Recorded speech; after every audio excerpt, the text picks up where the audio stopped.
মাঝে মাঝে আমি যে কি মারাত্মক লেভেলের কুঁড়ে হয়ে যাই আমি নিজেই বুঝে উঠতে পারি না।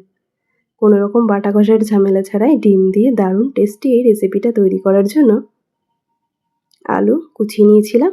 কোচানো আলুটা বেশ ভালোভাবে 2-3 বার ধুয়ে একটা পাত্রে তুলে নিয়েছি।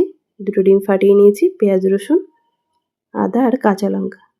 কড়াইতে তেল দিয়ে সেই তেলে ডিম দিয়ে তার মধ্যে 1 চিমটি লবণ দিয়ে বেশ ভালোভাবে ঝুরি ঝুরি করে নিয়েছি। এরপর একটা পাত্রে তুলে নিচ্ছি।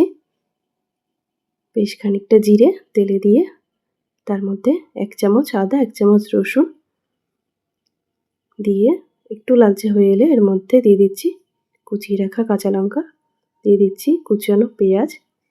পেঁয়াজটা দিয়ে একটু ভাজা ভাজা হয়ে এলে এর মধ্যে দিয়ে দিয়েছি কোচানো আলুটা। আলু দিয়ে বেশ কিছুক্ষণ ধরে নাড়াচাড়া করতে থাকবো। আলুটা ভাজা হয়ে গেলে হালকা এর মধ্যে দিয়ে দেবো গুঁড়ো মশলা। গুঁড়ো মশলা দিয়ে বেশ ভালোভাবে